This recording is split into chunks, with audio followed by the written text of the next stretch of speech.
All right, we'll call this meeting to order. This is regular meeting, Monday, December 15th, 2014. The agenda for the design review board. So called order, everyone is present today, including, so we do not need to appoint any alternates. Discussion and possible action. First up, we have application number 14-46 of Tom Greenlaw, agent for the Ethel Walker School, owner, for a site plan amendment for the construction of the Centennial Center on the property located at 230 Bushy Hill Road, shown as Assessor's Map D15, Block 115, Lot 006, and Assessor's Map E14, Block 115, Lot 006, and Assessor's Map E15, Block 115, Lot 006. Zone R40, received 11/17/2014. Decision must be rendered by 1/21/2015.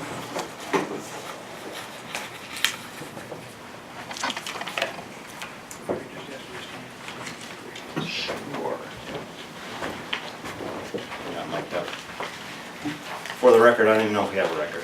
Are we recording this one? Yes. Mark Aragoni, Mylona McBroom, landscape architect, licensed in the state of Connecticut. Here representing the project, and just for a little bit of background, Tom Daly was here at the last time that this was presented to you. I think it was the first time. I'm here to report there are no real changes to the plan from the last time you saw it, site plan wise or architectural wise. So although myself is here and Lee is here from OMR, I can walk you through the plan again just to refresh your memory and spend a very little amount of time. Or you can open up for some questions. What's the actual application for? What are we approving? It's just the building itself, so site plan and Final drainage site issues. plan? The site plan and drainage issues would be addressed by the zoning commission a little later on, unless you have any specific comments on that. But I would suggest that probably what we'd be most interested in would be the building itself, and just a brief overview of that. So everybody understands exactly how the site lays out. Existing conditions wise, it's a series of parking in an existing apartment building that was part of the college. That's pretty much where this building sits now. The existing access onto Sand Hill Road, where that access is now, we're maintaining that same access, key point, and then we're reconfiguring the internal access to function around this building. So we have about 20 parking spaces for the building, a large turnaround, primarily going to focus as drop off, get buses in, drop them off, turn them around, have them park satellite, not park here, have them park in one of the many satellite parking spaces that the school has. Same thing with large events, sort of function how graduation or something like that would happen. Again, minimal amount of pavement associated with the project. Right now there is a driveway that meanders through the site that ties in right here, goes by the existing gymnasium and then functions out in the back. That's going to just become an emergency access and more of a pedestrian linkage for the girls and faculty and visitors. It will connect into the existing building of Beaver Brook here, but again, what's shown in that dark brown is the existing building. A defined service area, which sometimes is often overlooked in site plan. This is a defined and screened service area with a screen wall out in the front here and gates. Turning movements have been run on the project so the trucks, service deliveries can get into here and then get back out and be on their merry way. But anything stored out here, the 3 dumpsters are all going to be behind the building and the screen walls. Probably would be good, Lee, if you want to come up and go through a little bit of the exterior of the building, and then, like I said, we're here if you have any questions. I would be happy to answer them for you.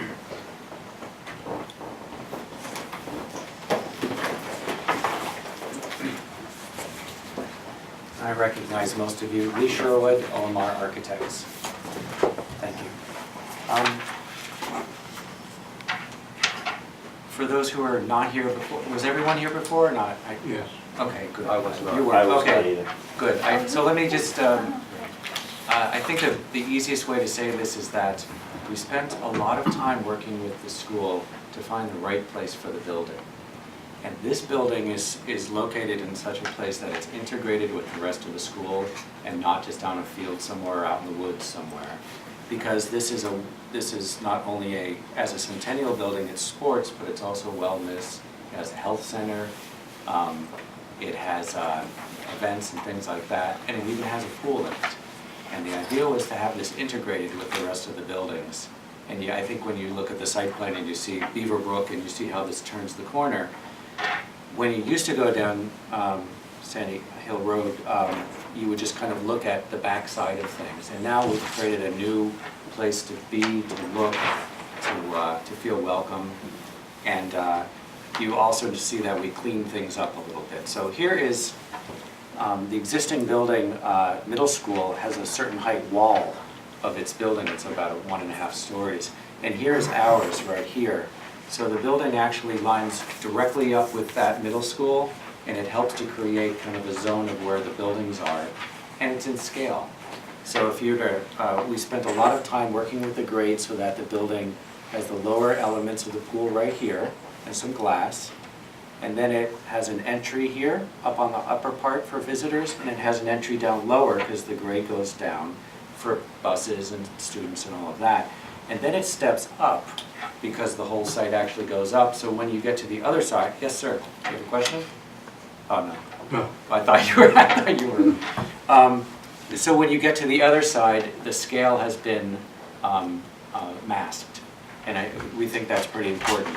We'll show you again some of the materials that we're using. This is primarily a brick, kind of a almost colonial Georgian sort of school, and we'll show you some of that. We show some renderings here of the interiors. I don't think that's necessarily the thing you're focused on. I'll show you the other side, right here. Yeah.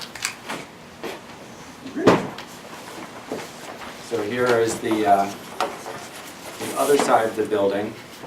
So those of you who have been to the school and stood behind Beaver Brook and you look out over the beautiful view and all of that, so we're actually taking the building and wrapping it around, and so from this side, it's very much like a porch, and this piece right here, that's where there's a welcome center, kind of a student center, and that's the spot where you can see all of the views and look out all, over the mountain and all of that.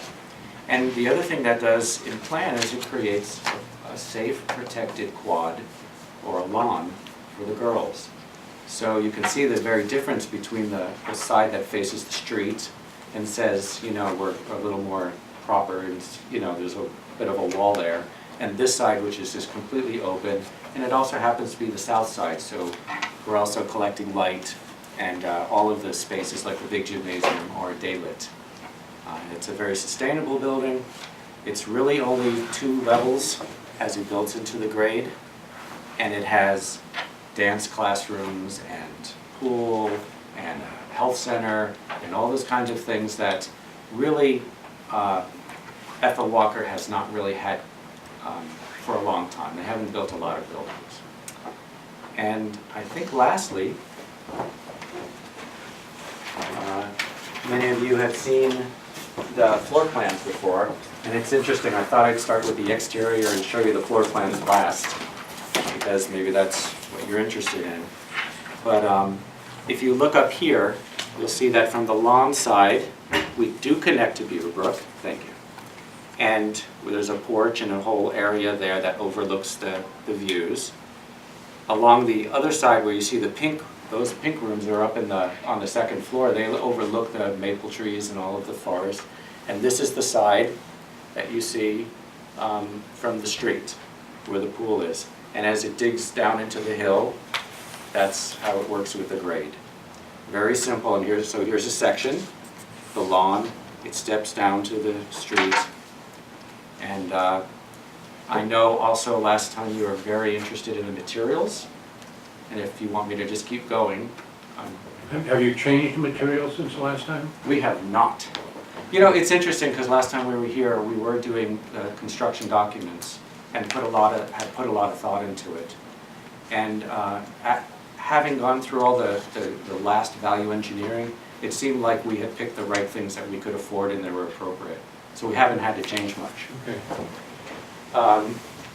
So, I know last time I was here I showed you a bunch of pictures, but I'll just do it this simple way. we had shown pictures like that of existing buildings and their scale and the kind of white trim and the windows and all of that. That's okay. And then this was a board, and we handed it around last time. And the idea was to show, I think probably the, let's do this. I want to show this third board. Go down one more. So what you see from the street is you see the masonry, and on the other building it's brick, but what we're doing is we're doing it in ground face block, like polished, which has a lot of aggregate, and so it'll be like square. It'll be like a grid, so it has a little bit of a contemporary look, but the truth is when you back off, what you're really going to see is that same hue, that same color, very similar to this. And then we're even using a little bit of the darker as a darker block as a accent, because that's the brownstone that you have all over the place here. And some of the low walls and pieces here have some of that brownstone in it. So we're showing that in a couple panels, a couple places. On the other side, or here, we have some low roof for scale and for it to mark the entries. And that's really just architectural grade, nice shingles, slate looking like shingles. And we have some metal. And the reason we have some metal is because on the existing buildings, we actually, while there are some roofs like this, there's also some metal at the kind of more contemporary metal cornices and things like that at the middle school. And we see this building as something that merges all the different pieces together, and that'll show up in places like these cornices up here up top. So you have that nice overhang, and that overhang is protecting from the sunlight and all of that. So it's a sustainable building. And then all the trim and all the metal windows and all of that will be white or off-white to match and to try to feel like they fit on campus. And we do have some precast concrete like this, which is a nice buff for certain accents or bands, again, to give it that weight and make it fit. And that's pretty much all I got. Question. Sir.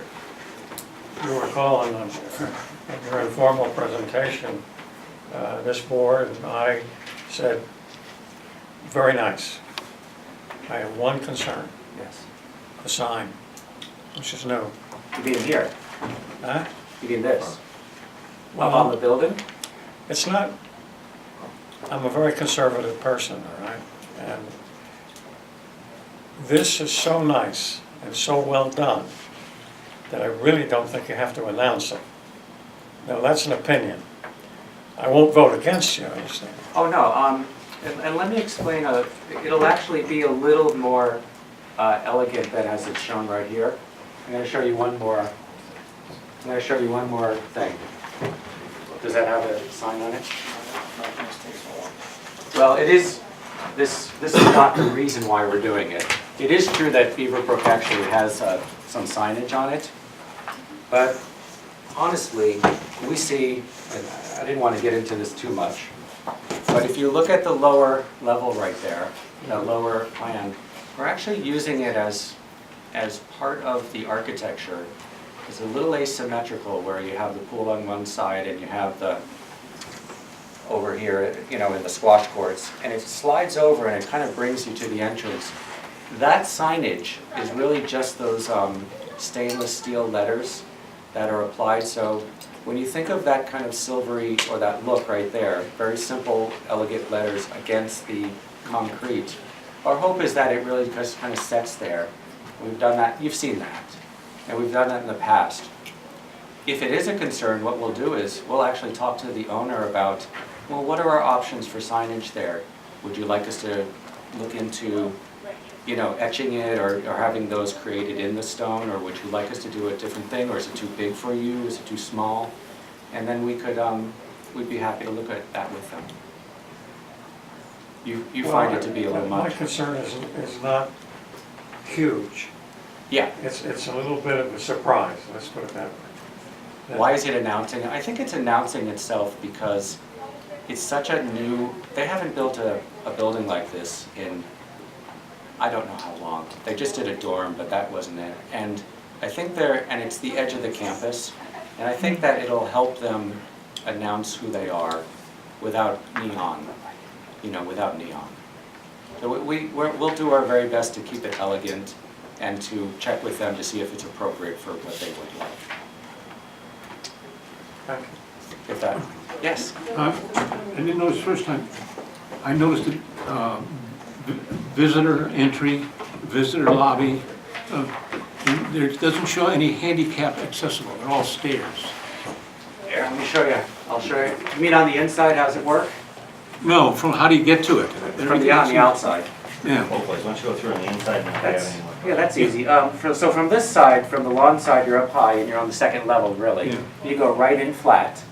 There's an elevator right over there on the inside, right in between, because we try to have the elevator service both sides. From Right this, there, that's the visitors. entry. right, so from this side, when you come in, you're flat and you can come up these stairs or you slide along here and there's a ramp right there. You can't really see it too well. But there actually Exterior. is an exterior ramp right there. Underneath that tree?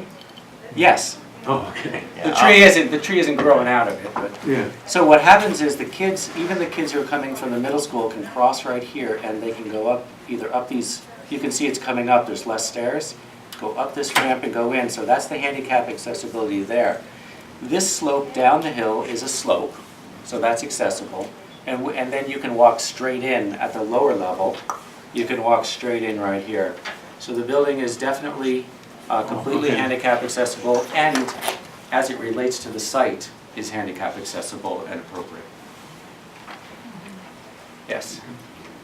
I wasn't here for the first meeting, but I would like to say I think this is a great building. You've done a great job of integrating it with the grades, which are challenging, keeping the scale appropriate for the space. I think architecturally it's really impressive. And I actually like the signage on the building. My only question is, you're showing this dark masonry. Where's that going? I'm not sure. I'm clear on where that's. Oh, that's easy. We're actually putting it, okay, what's the best way to show that? On the building? Oh, I know how to, yeah, on the building's the best way to show it. Ready? If you might be an architect and be interested. We see this front wall as being the masonry wall. And then when you turn the corner, on this edge and that edge, it sets back a little bit. The wall kind of sticks out a tiny bit. There's a detail. And then that side panel, which is there, right there, and on the other side, which we don't actually show that elevation, as it turns the corner, it becomes this, just for a little bit. So how do I show that in an even more Yeah, on the confusing rendering, way? if you can look a little closer, it actually shows Yeah, the that front one, wall yeah. before it takes the corner. Wait, where in plan? Can you show us on the Yeah. floor plan? I'm not sure where this is. And I'll show it now, I'm going to show it to you in plan, how that actually would be. Ready? And This is. I think you'll see that it's actually it's really much on purpose. So here's the wall, and there's a little detail here. So you actually see that wall as a thing, as a piece that has the placard on it. And as it comes back and turns the corner and comes in, turns the corner and comes in, that is the slightly darker. Just there and there, so that you really feel it kind of recede a little bit. And it's different than the face right there. Yeah. But then when we take over with the base and it wraps around the corner and all of that, that's still the regular brick. Okay. And it should be a subtle thing, Yeah. but it actually says something about the faces of the building and who they relate to. Something to do. Nice. Hard to explain though. So it's this wall right here, right? Yeah. Okay. It's that, right there. Do you guys have any other questions? Do you guys have any other questions? No? Good? Arthur, you're good? All right, I think we're all good. So we would vote to, we need a John. motion to approve the I'll make- final site plan? Okay, John will do it. Just gonna find the right page here. Here. Find the right page. Yep.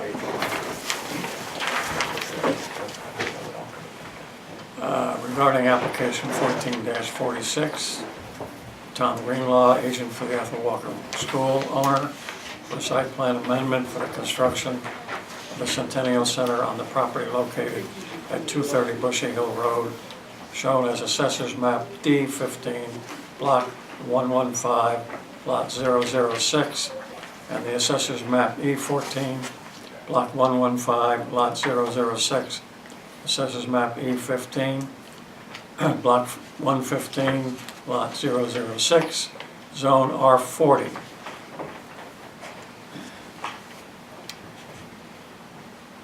Design Review Board that this application meets the requirements of the guidelines and recommends its approval by the zoning commission. I second that. All in favor? Aye. Any opposed? So far moved. Thank you. Great job. When's the shovel in the ground? Oh, don't answer that, we still gotta go to planning, so. It's true, we have to do Soon. planning and zoning. We don't count our chickens before they hatch. When would you like to be in the ground? We'd love to be in the ground actually in January or even February. Wait, no, sorry, spring. I was gonna March. say like next month? No, we'd like March. to be in the, that's why you never answer questions. I think they're shooting for early spring. And do you have a contractor We're interviewing CM. right now?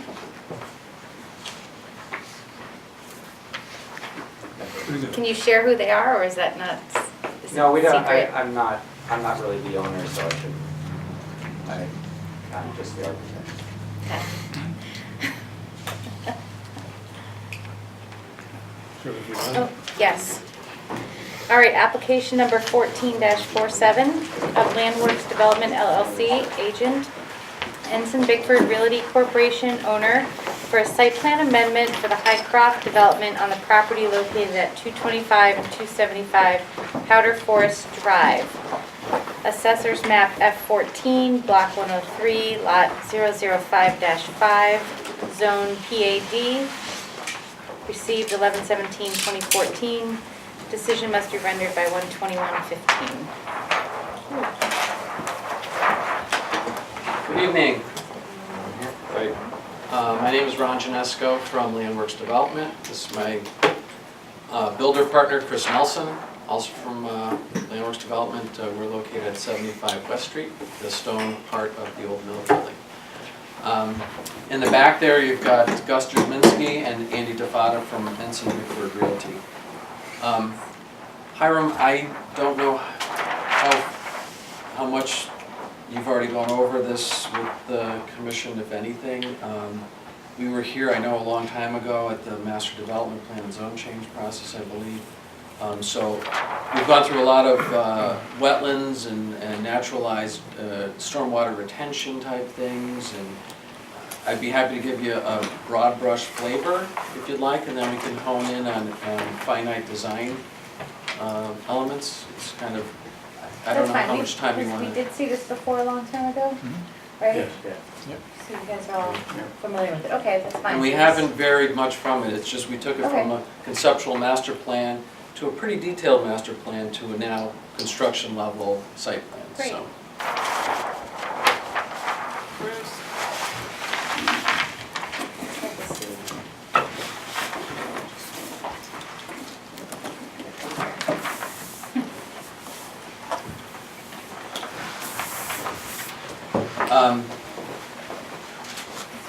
No notes. Okay, we're talking about parcels 5 and 6 in the Powder Forest. Hot Meadow Street is over here with the big main entrance. You've got parcel 3 and 4 on the right-hand side as you enter.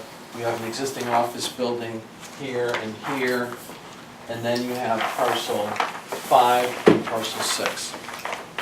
Once you get past parcel 6, you're at the three-way intersection with Powder Forest Lane, and this is where Powder Forest Homes pantry starts, right up here. Right next door is our development parcel A, which we're building now. And so, if you recall, when we were talking about the master development plan, this is single-family detached in a planned community setting.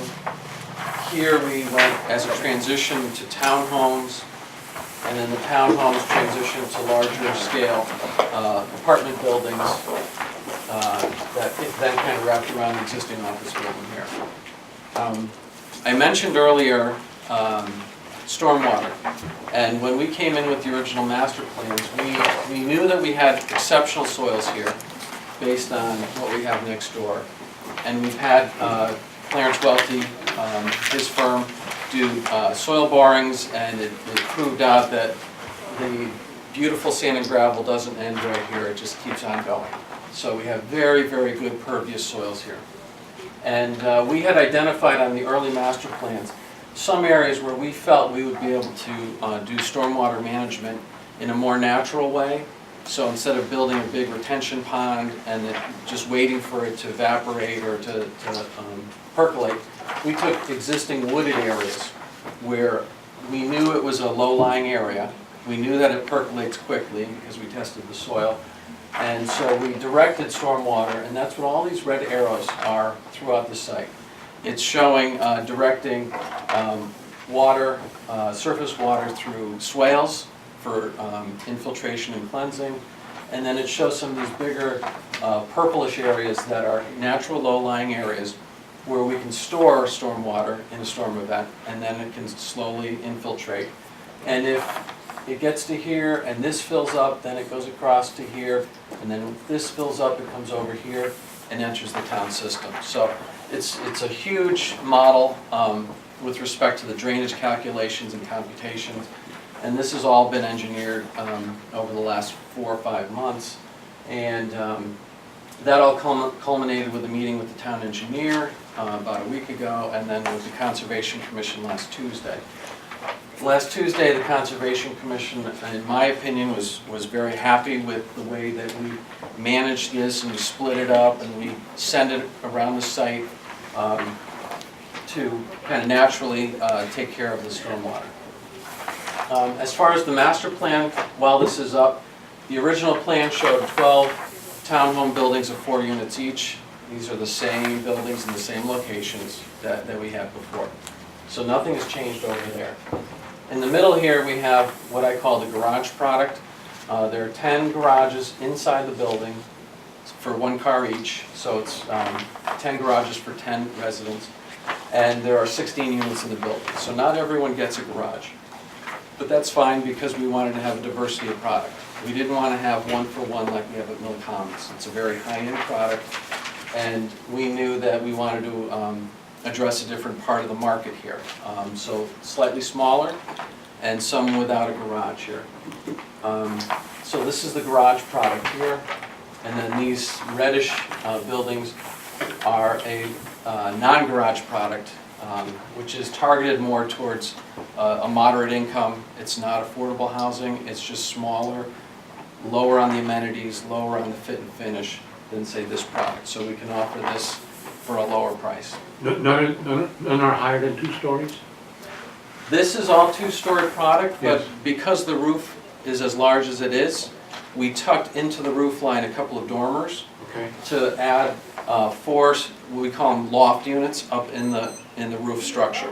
So it is a 3rd floor, but we didn't The roof. go 3 floors plus a roof. Okay. So the height of these didn't change at all.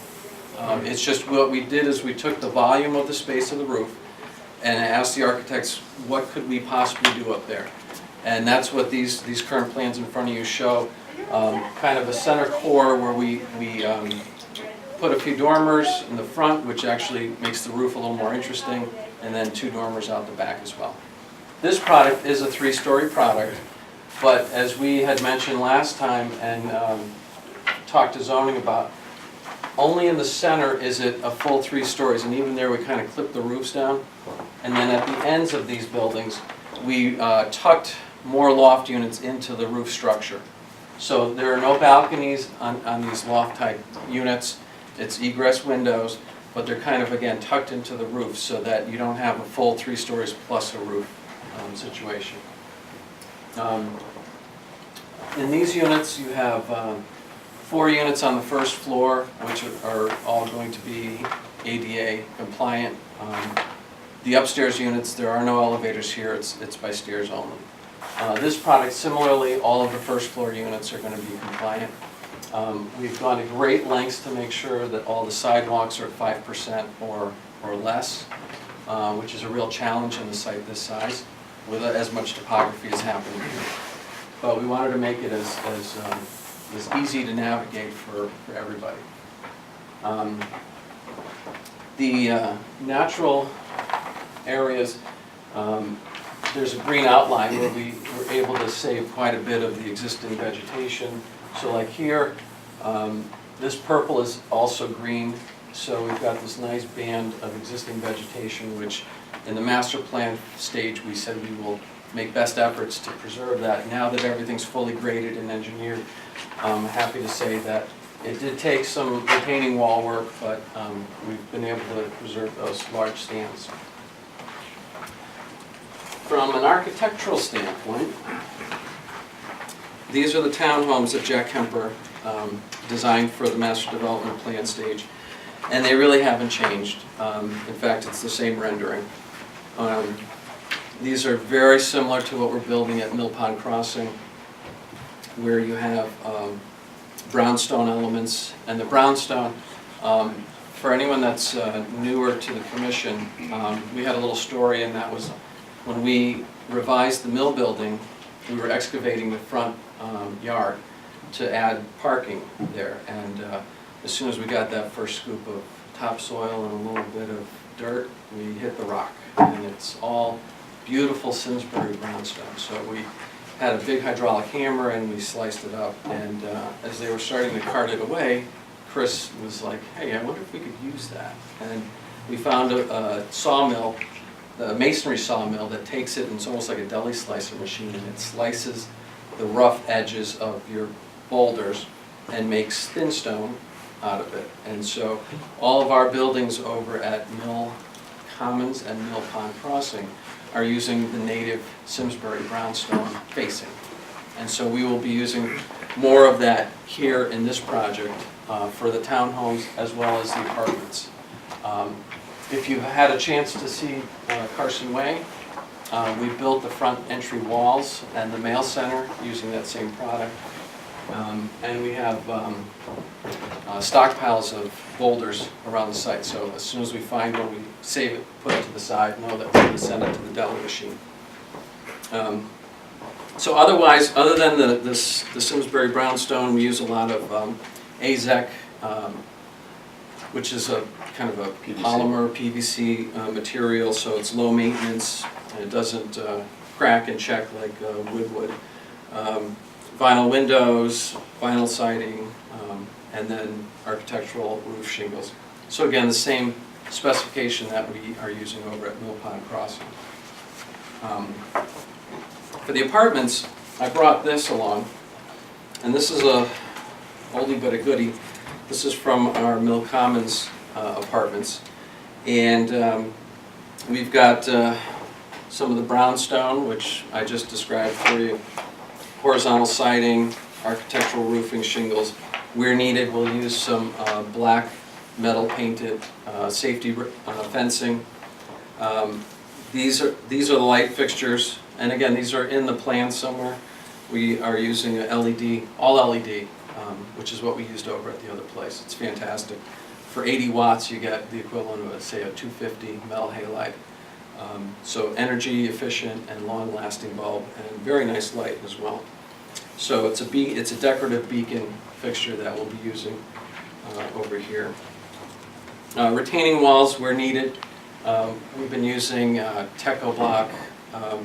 Try to get a mixture.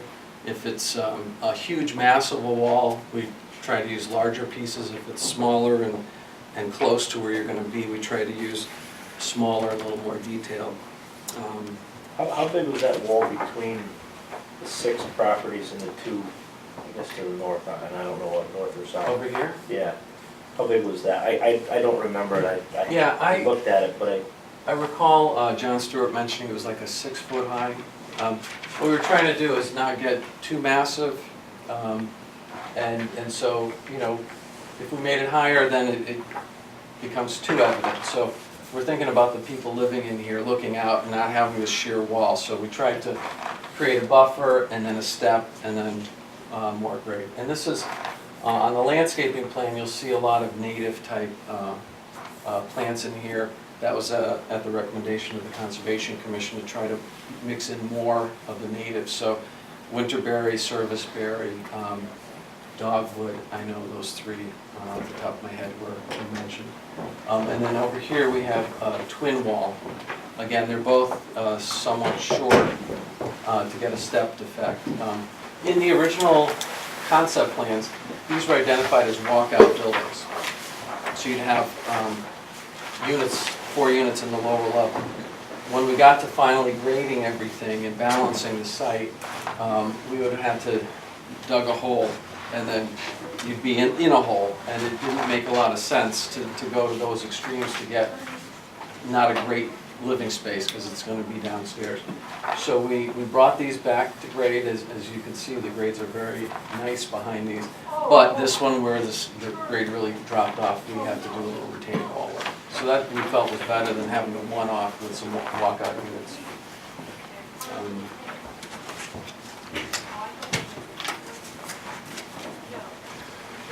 One of the nice changes to the plan, I think in some of the earlier additions, we showed maybe a clubhouse down here at the bottom.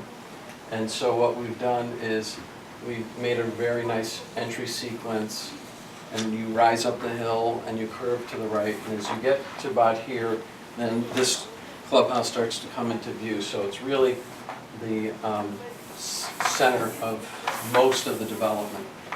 And so this clubhouse hasn't really changed from the original, other than we changed from horizontal siding to shingle style. We, over at Mill Commons, we added a little clubhouse building there next to the pond, somewhere between, I think, master development plan and site plan.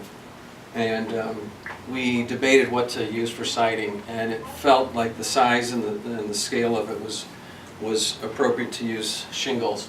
And I don't mean just little shingle features, this is an entire wrap of shingles. So if we're going to use it, we're going to use it all the way around. And it's a single-story building, so from anywhere around it, you're going to be close enough, you're going to see it, and this stuff is, very nice. And then a lot of our Simsbury brownstone on the front elevation. The next product, this is the garage product, which again is these bluish green buildings.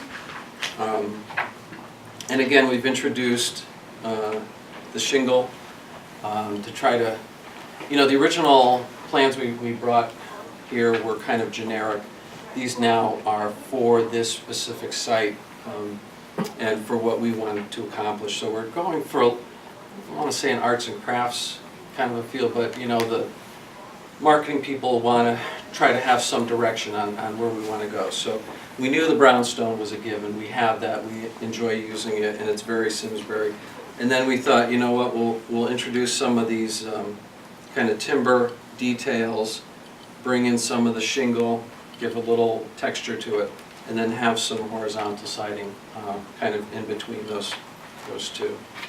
So only because I don't have a site plan, how do you get to the 6 parking garages? I presume you have 3 on each side, right? Let's take a look. I'm just looking at the site plan and the pavement area. This right here is the ground floor. And so you've got 3 garages on each side, and one of those is a handicap garage, so even the garages are ADA. And so you have these little courtyards between the buildings. So you come in, and then you Gotcha, okay. go into there. I just can't see it. Yeah. I understand what you're doing. And so here there would be there's a 23-foot aisle, then you've got your turn, so you have one spot in the garage, one in front of the garage. So the tandem, which I've read in some of the documents here in town, encouraging that.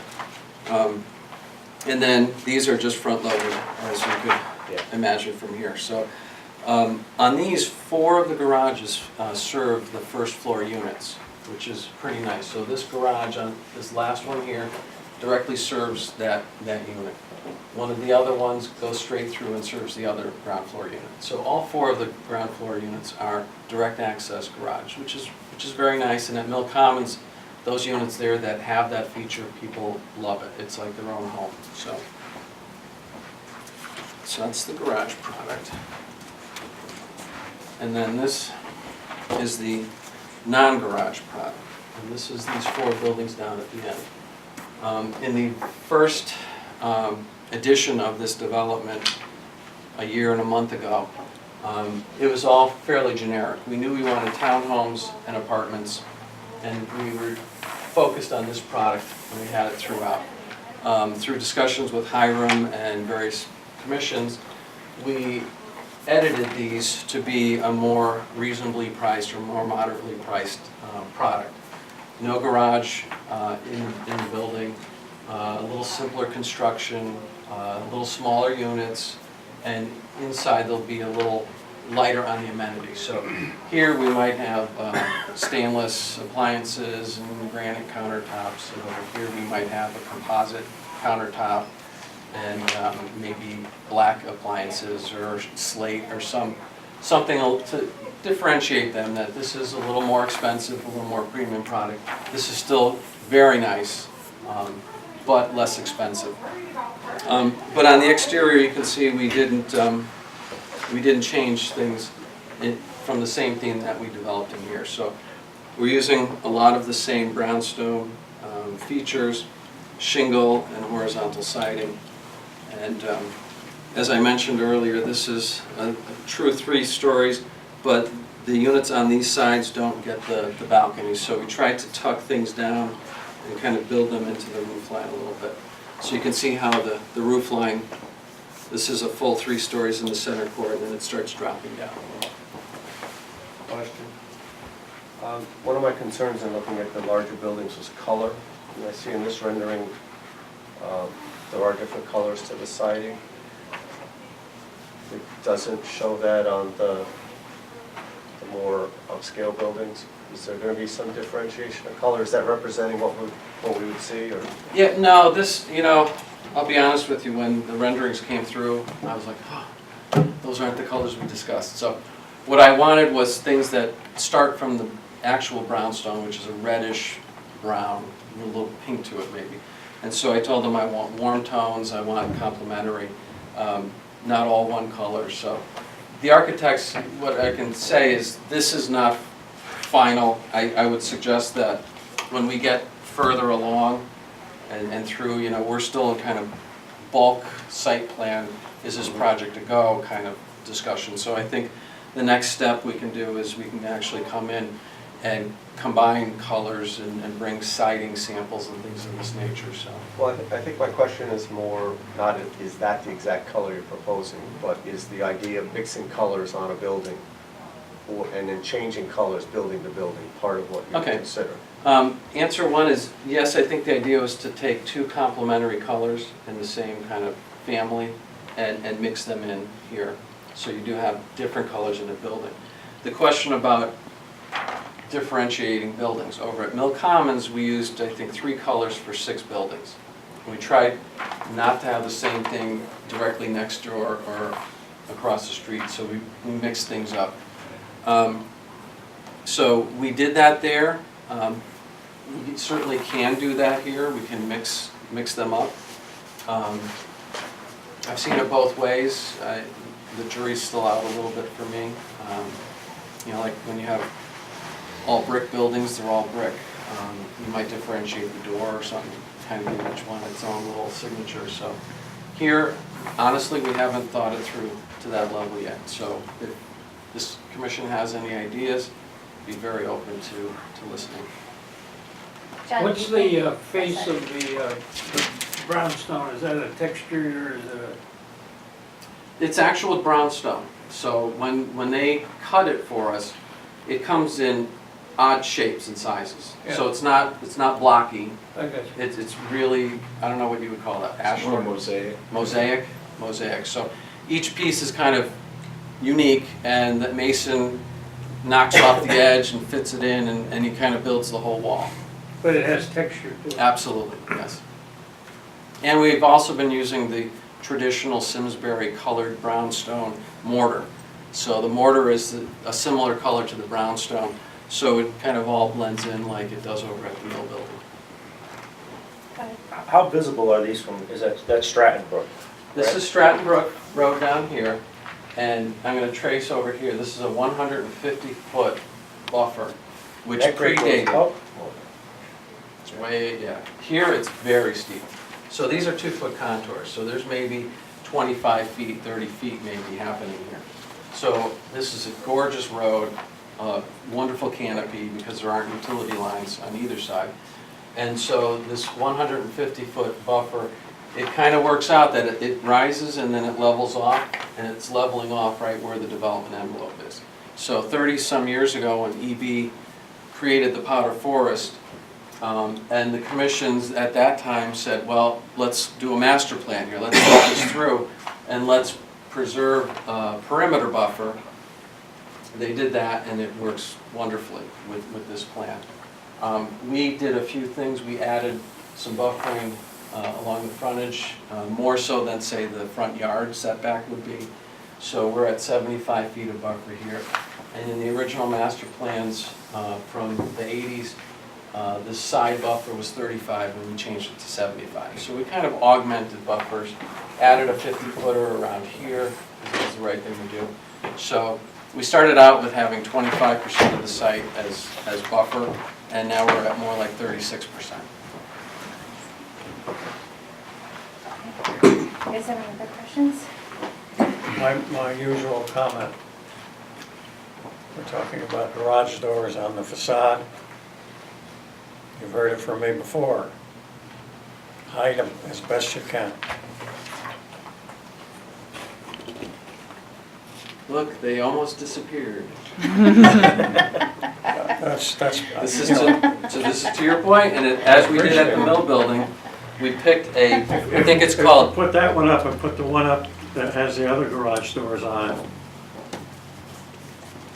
so this is the apartment building. Right. And then these are the townhome buildings.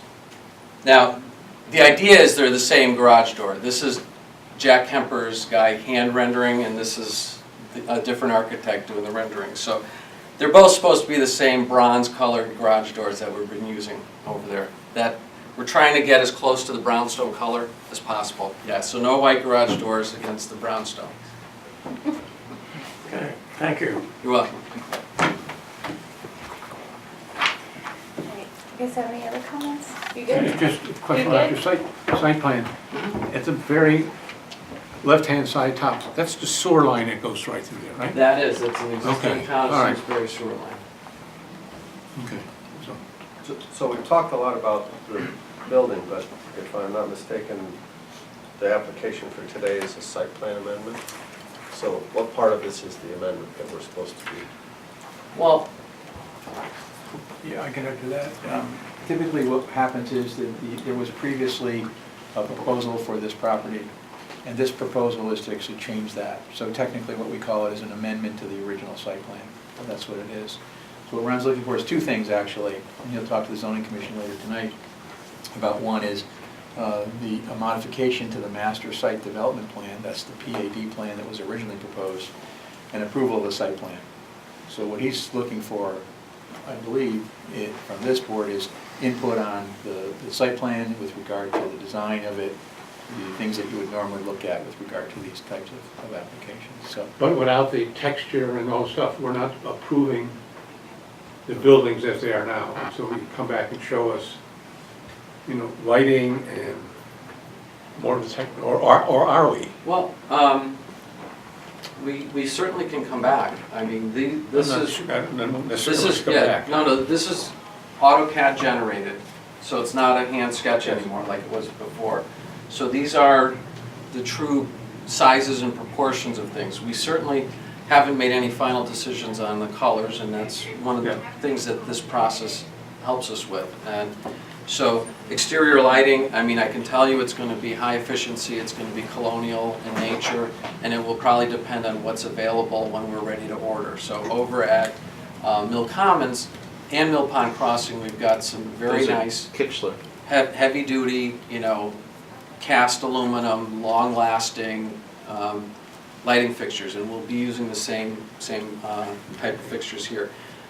These are for our account, we're building them for us, and so we're gonna own and maintain these, and so that's why we're using things like LED. Even though it's much more expensive, in the long run, it works for us. The exterior lighting is on the site plans, which have been submitted, where we kind of did the photometrics, so we have them all properly spaced. This time, I was very particular to make sure that the landscaping plan and the lighting plan coordinated, and we didn't have a street tree right where a light fixture is supposed to be. So we do have, the lighting is contained within the plan, not in every little porch light, granted, but the big picture site plan lights are in there. It's the beacon fixture, it's a Victorian style with the LED. So again, I'm happy to always bounce things off of staff and the DRB when it comes to the final siding mixture, like maybe we come up with 3 pallets, different shades of things, because we're so focused on such a very complex drainage and utility thing that we didn't go too far with this. So I think, Hiram, we could approve the site plan today, and then with the condition that they come back with some more final decisions on color and palettes and stuff like that, so that we can look at that further. Yeah, I'd love to Architecturally. focus a whole meeting just on some of that stuff and get I some think clear- that would be better for today, because I Nah. think Maybe a just quarter of a meeting. in terms of the site Everything's a plan, I think everything's pretty well met on the site plan itself, so. Yeah, and the landscape plan, if you've had a chance to look at it, I mean, it's very, very extensive. John from CR3 did a great job, and even in the last week, we've added a lot of landscaping based on the Conservation Commission. So where you have areas like this, we added a whole row from here all the way to here of natural, native, berry-producing type shrubs. We did more over here. So the landscape plan in particular, I'm very proud of. The lighting plan for the bulk is great. It's just we haven't gotten to really detail these buildings out yet. Okay. Yeah, I think next time, if possible, at least I would like to talk to the architect who designed these products, as you call them. Okay. I wouldn't call them products when it comes to architecture, right? So, of course, from your point of view, probably they're just products, but aesthetically, I think they should be presented to us by the architect who designed them. Okay. Great. I agree.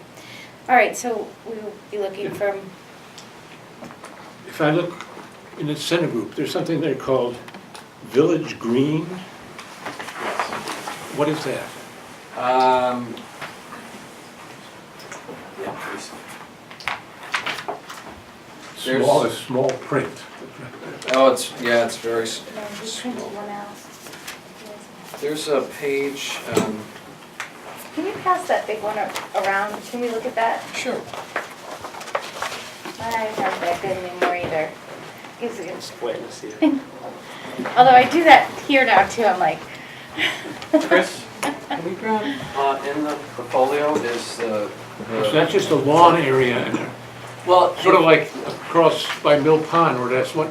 exactly. Okay, all right. This is I just wondered modeled what on, it was. there's the one at Mill Commons where we have a lawn area Yep.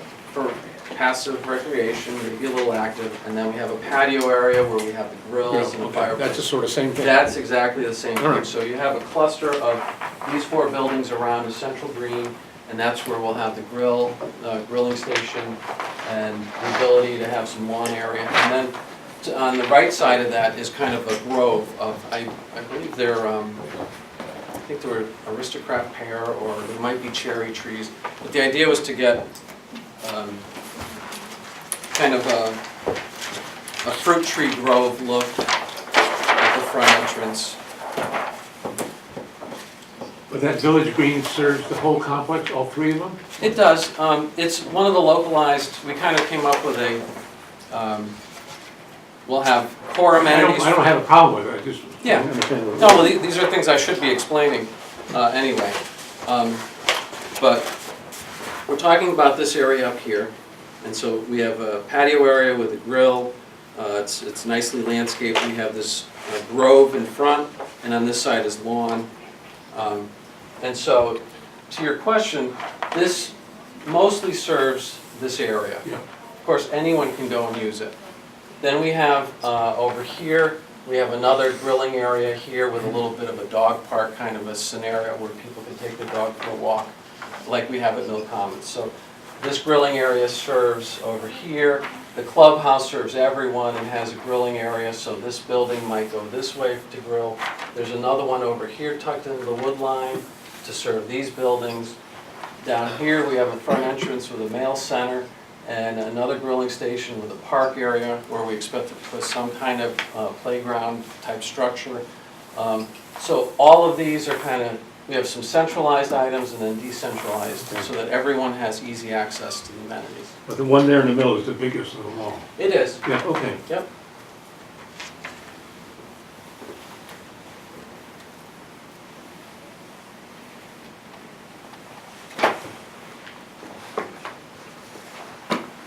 Okay, anything else?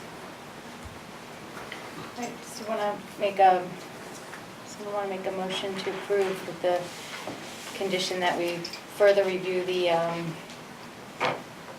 architectural elements of the buildings, color, style? Not a color, not necessarily.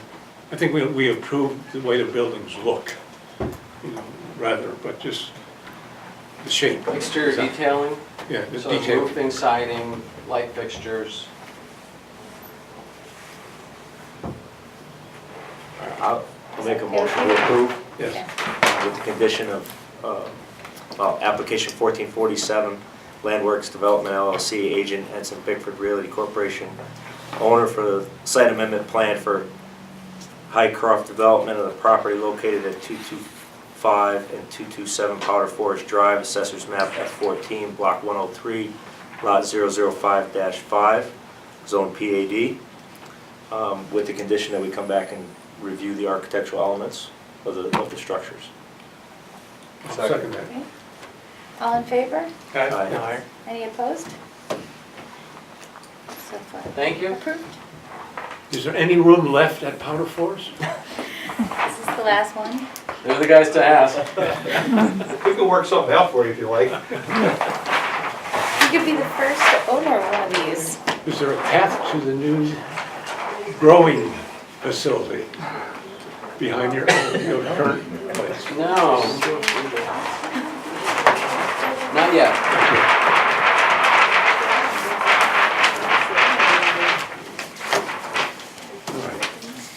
All right, on to, we have one more thing, correspondence and announcements, new procedures for filing minutes. Do you want to run through this? Sure, did y'all get copies of that? I think that Carrie sent those out. I have some here. Yeah. Um, Kind of the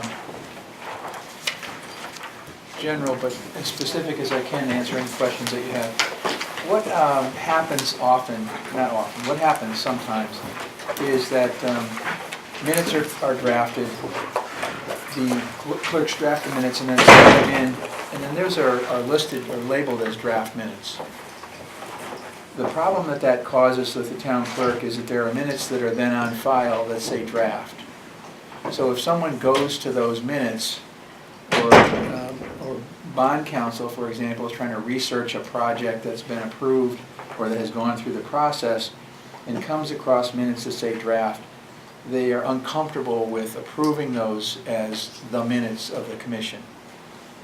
And so between the town clerk and many discussions with the FOI commission in the last few weeks, what we've come up with are this process that we need to follow in order to get the minutes on file. And it may not seem like a terribly difficult thing, but dealing with 7 different commissions, we need to try to keep these sort of uniform. So what we need to do is make sure that we get the minutes, have to be made public and available to the public within 7 days. Copies distributed, can be distributed at that point. We need to make sure that rather than using the word draft, what the FOI Commission recommends is that it simply say subject to approval at the next meeting. So the clerk would then, and we're going to work with clerks, with all the clerks too, it's nothing against Janice per se, but we need to make the minutes a bit more simpler, so that people don't get into saying, well, you know, I didn't say it was 11.5 feet, I said it was 11.5 inches, or whatever.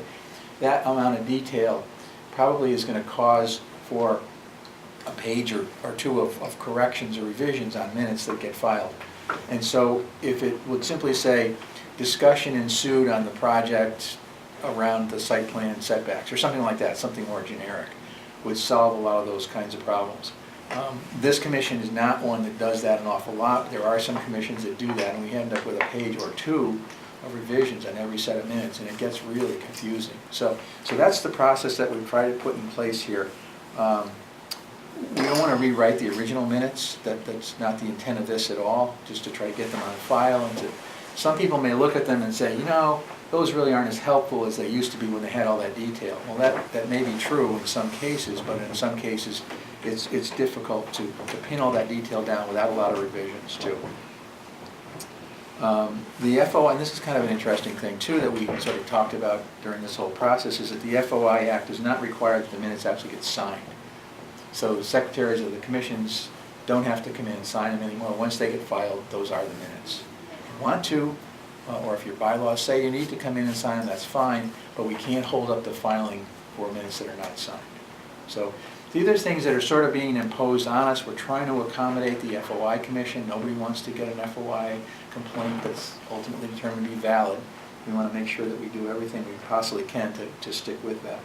So those bullet points on the bottom of that page are pretty much what we'd like to stick to. And if anybody has any comments or questions or concerns about them, either tonight or after this, just let us know. We'll try to answer them as quickly as we can. But we just wanted to let you know that that's the process we're going to have to follow from this point on. So basically, okay, great. Thanks. All right, approval of the meeting minutes from November 17th, 2014. So moved. Okay. Second. All in favor? Second? All in favor? Yes. Great. Aye. I wasn't here. I One wasn't. abstention. All right, minutes are approved. That's it. I We're move that we adjourned. adjourn. I second that. Second. Meeting adjourned. Very good.